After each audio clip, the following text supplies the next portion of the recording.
Generative AI is the biggest change in marketing of our lifetimes. And so the technology is also the fastest adoption that we've ever seen. So while 92% of companies are investing more in AI, only 1% of them actually think that they've reached maturity. And at the same time, the employees understand that 70% of their work is going to be changed by AI, but their leaders do not believe that. They actually think that there's only 3 times more likely AI to be able to change their work. So there's a disconnect. There's a difference between what leaders believe that the employees can do. There's also a readiness gap. Employees do not want to look stupid when they use AI, and they're really hoping that their employers can help them.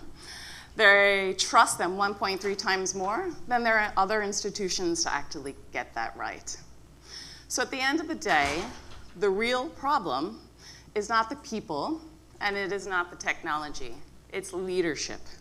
With something as disruptive as AI, there's a whole new way of working, one that requires very significant investments in your people. The biggest gap that you have is going to be AI upskilling. So 40% of employees want training, but 22% get minimal to no support. This is like handing someone an alien technology and saying, go figure that out, but also do your same day job all at the same time. And so nearly half of the C-suite at the same time are very disappointed. They're saying that the development is happening way too slowly. I wonder why that is. That's because the people don't know how to use the technology.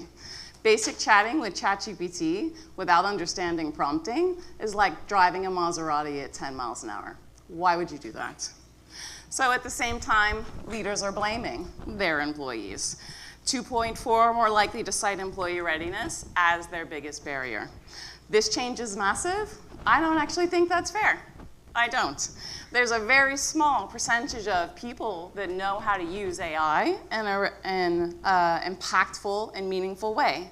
So your teams are moving forward with or without you, with your guidance, and sometimes they're just using AI poorly, but often they're actually doing it incorrectly, and they're doing it against your policies, shadow AI. And that is a massive risk to your business. And so what works? Who's leading? So first, leadership alignment is everything. You have to have an AI vision, you have to have an AI narrative, and that needs to come from the top. The most impactful companies, their CEO leads the narrative, and it's completely aligned across the board. You need to give them support. You have to actually allow them to experiment. 4 different ways that you can do that: create really meaningful AI guidelines, give them monthly trainings, ambassador programs, and a culture that gives permission for experimentation, and your daily use will skyrocket. You can also expect that time, 1 to 2 hours per daily, is what will be saved by your team. Something that's more important than that actual time, though, is where does it go to?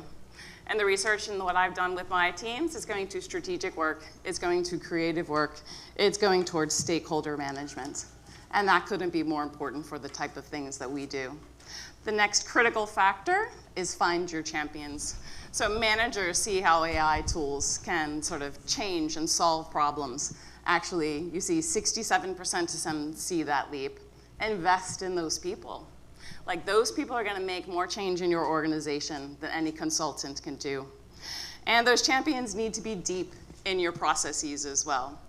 Don't add flashy new tools until you've taken your champions and you standardize your best work processes with them. So the work with an expert and your champion hand in hand is going to be the most impactful.